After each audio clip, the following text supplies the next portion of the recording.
6h18, de volta com o Manhã no Ar e as principais notícias do dia. E 24 municípios do interior estão em estado de atenção ou alerta por causa da subida dos rios. Mas, de acordo com a Defesa Civil do Amazonas, ainda não é possível afirmar que o estado enfrentará uma cheia de grandes proporções.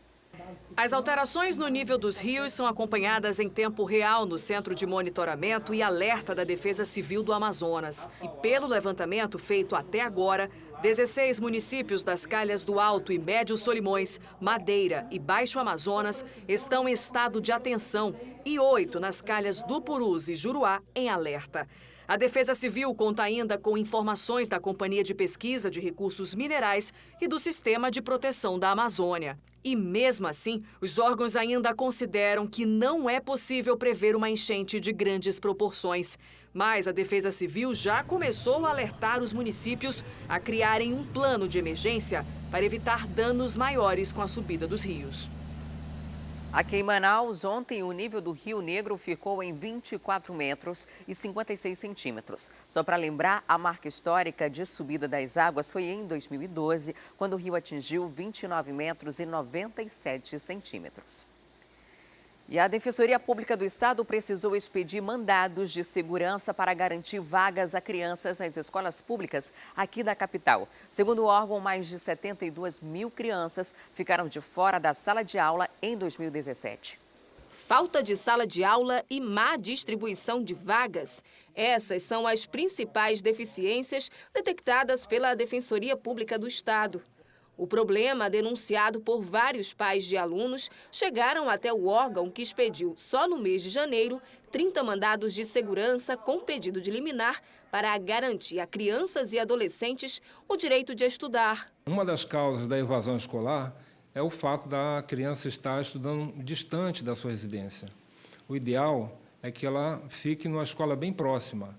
Além dos mandados de segurança, a Defensoria Pública do Estado também emitiu 108 ofícios pedindo a matrícula de crianças. Desses, a grande maioria, ou seja, 70 deles, foram encaminhados à Secretaria Municipal de Educação. Segundo o defensor público, a proximidade da escola com a casa dos estudantes é o fator mais importante levado em consideração na hora de expedir os ofícios. Sem contar que é um direito assegurado na Lei de Diretrizes e Bases da Educação, o direito à criança, o acesso à educação em escola próxima à sua residência. Outro problema é o número de escolas que estão sem funcionar em Manaus. Tem situações que está acima das nossas forças, como é o caso, por exemplo, de fechar uma escola e deixar ao desabrigo essas dezenas de crianças, né? De acordo com dados do IBGE, em 2017, 168 mil estudantes entraram em escolas da rede municipal, enquanto 96 mil foram matriculados na rede estadual de ensino. E quando a conta fecha, o saldo de alunos que ficaram fora da sala de aula passa dos 72 mil. Para o defensor, um problema grave que começa na falta de planejamento na abertura de escolas. Essa diferença dá uma ideia de quantas crianças matriculadas no ensino fundamental não chegam no ensino médio, sem contar aquelas que também não foram matriculadas no ensino fundamental, que o número é grande. A gente sabe que é grande por conta do número de famílias que procuram o Conselho Tutelar. E a Secretaria Municipal de Educação informou em nota que ainda não foi notificada da decisão, mas que vai tomar as medidas necessárias. O órgão comunica também que ainda possui mais de 18 mil vagas na educação infantil ao ensino fundamental e que os pais podem acessar o site www.matriculas.am.gov.br ou procurar qualquer unidade de ensino na rede pública, municipal ou estadual para solicitar a reserva. E o Ministério Público do Estado apresentou ontem as ações para 2019. Responsável por cobrar o cumprimento da lei, o órgão prometeu mais rigor quanto à investigação dos preços nos postos de combustíveis, além de combate à corrupção. O ano para os promotores do Estado já começou agitado. A instituição apura, entre outros casos, os aumentos excessivos nos valores dos combustíveis registrados no mês passado. A promotoria responsável pelo caso já solicitou dos postos de gasolina uma justificativa para a mudança repentina dos preços e aguarda a resposta. Esse prazo ainda está correndo, entendeu? Ao final desse prazo, o que nós vamos fazer? Nós vamos individualizar a nossa investigação, instaurando um inquérito civil para cada estabelecimento. E após isso, de acordo com as informações enviadas e as eventuais infrações que forem constatadas, nós vamos tentar firmar um ajustamento de conduta com cada fornecedor. Outro assunto que recebe atenção especial do Ministério Público há vários anos é o descaso com a saúde pública. Uma das promotoras que apura as irregularidades diz que os estoques de remédio têm até o dia 14 deste mês para serem repostos por completo. Há uma multa de 20 mil reais por dia imposta contra o Estado, inclusive parte dessa multa já está sendo cobrada. Esta outra promotora, que também trabalha no assunto, acredita que é preciso ter mais transparência do governo, que, segundo ela, não responde às solicitações do MP desde o início do ano. A principal consequência é para a sociedade, que deixa de acompanhar e de realizar o controle social, além do controle formal que o Ministério Público faz. Então, não há ganhadores nessa situação. O Ministério Público tem ainda outras frentes de atuação. O órgão já iniciou este ano o acompanhamento de pessoas que têm familiares desaparecidos. O banco de dados registrou mais de 150 casos, mas o número pode subir depois de um acordo com a Secretaria de Segurança Pública a ser firmado nos próximos meses. Para que seja repassado todos os dados de desaparecimento não solucionados no estado do Amazonas, para que nós possamos incluí-los no cadastro do PLID e que possa ser feito esse cruzamento com os dados dos outros estados. A Procuradora-Geral de Justiça acredita que, além de todos esses assuntos, o combate à corrupção também deve ser prioridade da instituição este ano. Sobretudo no momento diferente do país, nós temos aí a possibilidade de mudanças nas nossas leis, algumas mudanças importantes com as quais nós já sonhávamos para que nosso trabalho tivesse mais resolutividade. E sobre o abastecimento da central de medicamentos, a Suzan respondeu que tem feito esforço para que nos próximos meses os 892 itens obrigatórios estejam no estoque e que as dispensas de licitações têm sido feitas emergencialmente para suprir a falta de produtos nas unidades de saúde, solicitados inclusive por órgãos de controle, como o Ministério Público. E sobre as solicitações do MP, a Suzan respondeu que o secretário de Saúde e vice-governador do estado, Carlos Almeida Filho, tem se preocupado com a transparência e trabalha para a adequação rápida da pasta. A nota diz também que o gestor se reuniu no fim de janeiro com representantes dos Ministérios Públicos de Contas, de Trabalho e Federal e que já fez uma reunião com a Procuradoria-Geral de Justiça, com a Procuradora, Lidamar Albuquerque. E aqui em Manaus, mais de 60 agências bancárias foram notificadas pelo PROCON no ano passado. E a campeã entre as reclamações dos clientes está a demora no atendimento nas filas. Henrique conta que é preciso ter paciência na fila do banco. Eu tinha que ir para a escola, aí eu fui umas 11 horas, eu estava indo voltei para casa umas 12h30 já para casa, por conta que tinha muita gente mesmo. Para tentar evitar situações como essa, o PROCON faz fiscalizações nas agências bancárias. Na última sexta-feira, 4 foram multadas por descumprir a lei das filas. Segundo o diretor do órgão em Manaus, as denúncias aumentam no fim e início de cada mês. Até o quinto dia útil, quando as pessoas recebem seus salários, benefícios, aposentadorias, pensões, o número de denúncias explode. E nós estamos fechando o cerco.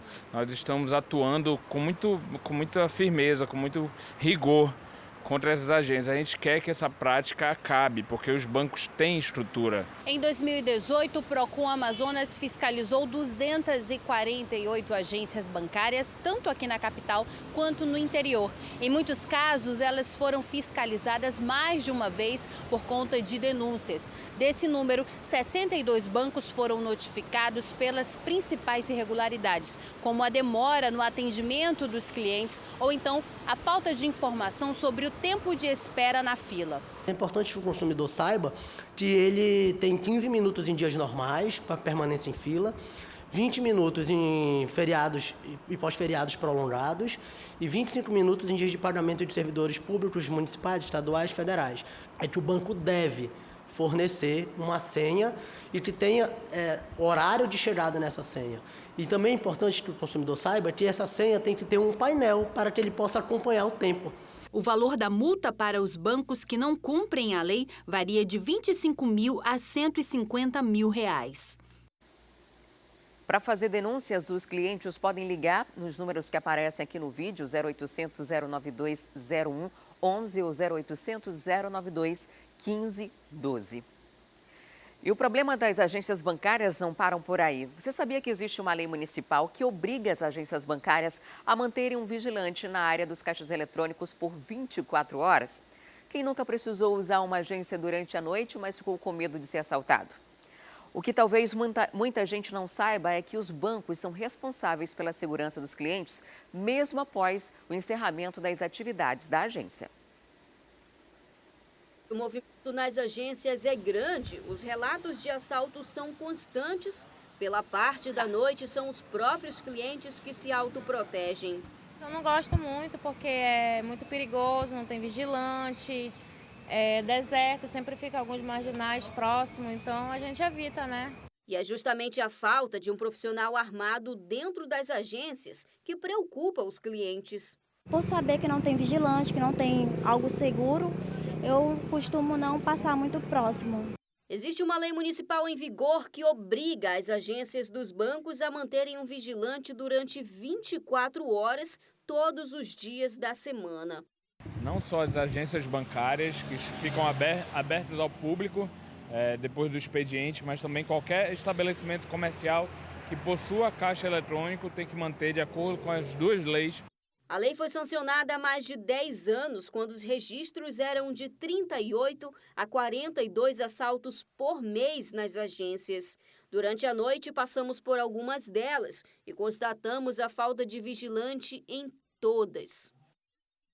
A regulamentação ainda obriga as agências a deixarem a lei exposta no interior dos estabelecimentos para os clientes terem acesso à informação.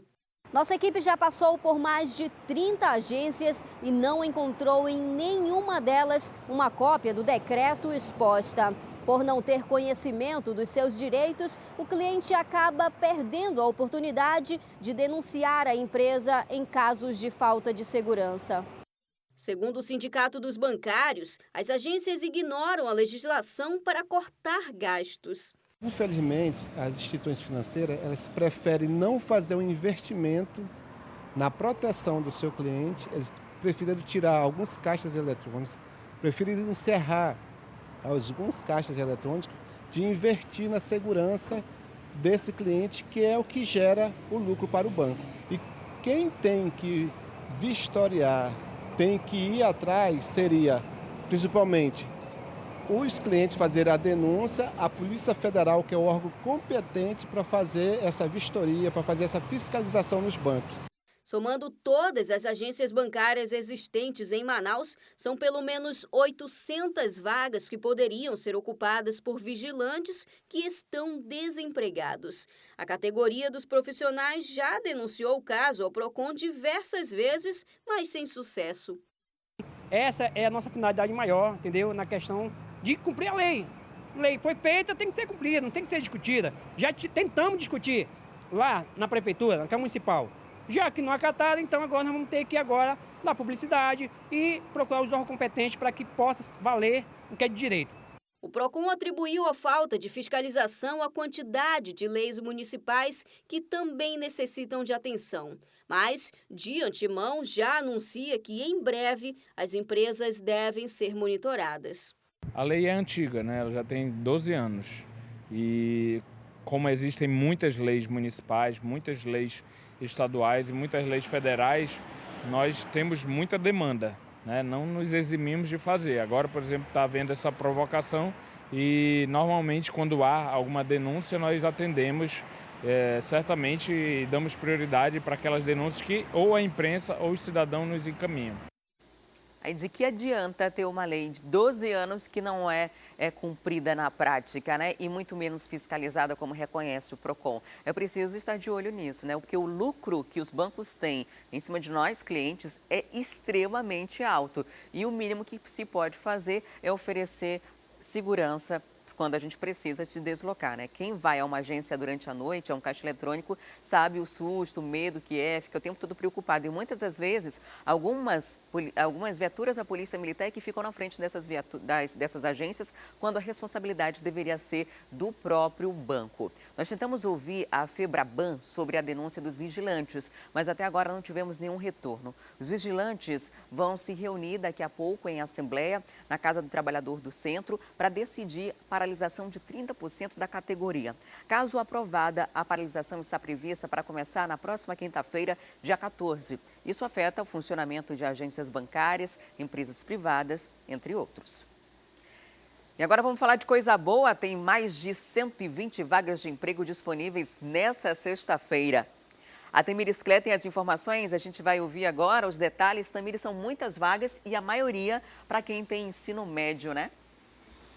Oi, Adriane, bom dia para você, bom dia a todos que nos acompanham aqui no Manhã no Ar. Pois é, tem muita vaga para quem tem o ensino médio, mas calma, tem também vaga para quem tem ensino fundamental. E claro, é sempre bom ter uma especialização, um ensino técnico, né, para vagas específicas. As vagas que eu vou começar falando estão disponíveis no Cine Manaus. O Cine Manaus é aquele que funciona das 8 horas da manhã até as 5 horas da tarde. Você pode chegar a qualquer momento e vai ser atendido. Você chega lá com os seus documentos, procura pela vaga que você quer e entrega lá tudo organizado, como a gente sempre diz aqui, organizado, atualizado. Você vai precisar levar o seu CPF, RG, comprovante de residência, certificado de reservista se você for homem, todo mundo tem que levar a carteira de trabalho, o PIS e, claro, todos os documentos de escolaridade que você tiver, concluiu o ensino médio, leva lá o comprovante, ensino fundamental,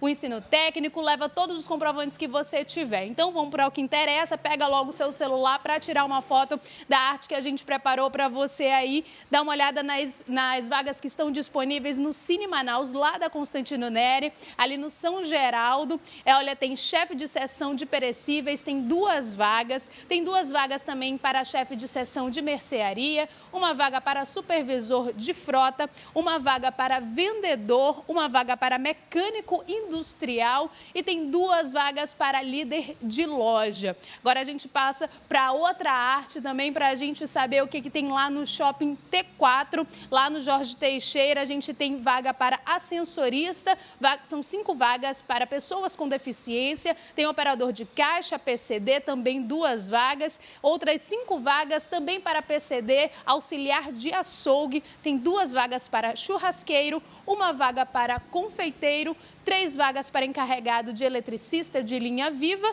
e 5 vagas para eletricista de linha viva também. Esse daí só precisa do ensino fundamental completo. Lembrando que não são apenas essas vagas disponíveis aqui em Manaus, tem ainda as vagas disponíveis lá no Cine Amazonas, na Djalma Batista, ali entre o Manaus Plaza e o Amazonas Shopping. Lá, para você chegar, você vai precisar de uma senha. As senhas são distribuídas a partir das 7 horas da manhã.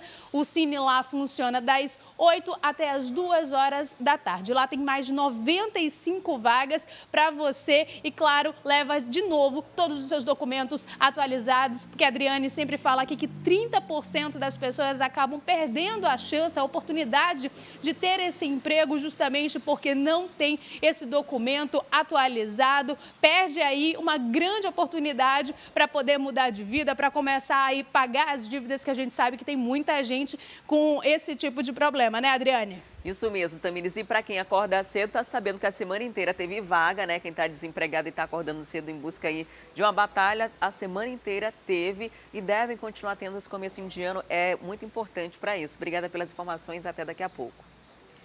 E atenção, contribuintes que ficaram na malha fina do imposto de renda no período de 2008 a 2018.